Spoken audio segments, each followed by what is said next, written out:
A very randy girl. She's a rocker chick at heart. She likes to walk on the wild side a little bit. She's very funny, very self-effacing. Wholesome and smooth as an ice cold glass of milk. Please try to act like a lady, as impossible as that may seem. The girl still has it. She's still the it girl. We used to talk about boys a lot. She's dated a lot of people, so she was like, let's get married. I say, let's do this. And I just, afterwards, I go, oh, I should have thought about that. Heather Locklear, the girl we love to hate. From Dynasty to Melrose Place, Heather Locklear has been the vixen of choice when it comes to high drama and high heels. I'll get what's mine, and I won't have to use tricks to do it. People like to see really beautiful women willing to look silly and willing to look less than beautiful in an effort to make them laugh. Her attitude and glamour girl looks have captivated audiences for over 20 years. This is no 15 minutes of fame. She's been in everybody's home for 25 years, so I think a lot of people feel like they really know her. She was like doing Dynasty when she was basically a teenager. And, you know, she was definitely ready for her second act. That second act began in 1993 when Heather was asked to guest star on a new drama, Melrose Place. The series followed the somewhat dysfunctional lives of young neighbors living in California.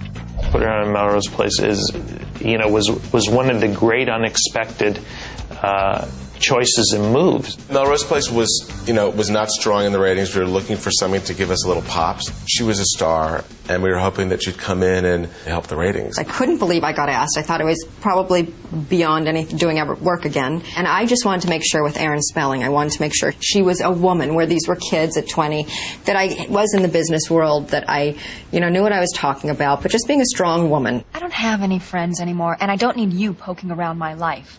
I mean, aren't you busy with your affair and your own lies? If I were you, I'd pay attention to that, because it'd be a shame if it got out and blew up in your face.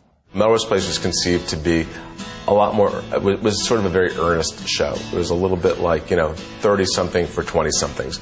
The part initially was of Allison's boss. It wasn't really as thought out as the role turned out to be. It turned out to be a defining role for Heather. Her character Amanda became a fixture on Melrose Place for 6 series. She can come onto a show and inject it with life, drive the ratings, and give it some new interest. The impact of Heather coming onto Melrose Place in the long run was enormous.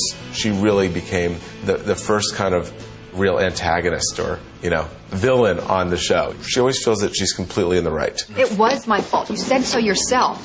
And don't expect me to fall for this new line just because you're sentimental or you need to get laid all of a sudden. The eyeballs tuned in, and the next thing you know, it was a big hit. I mean, it was water cooler across the country. Melrose Place became the show to watch, and it was Heather's portrayal of Amanda that provided most of the heat.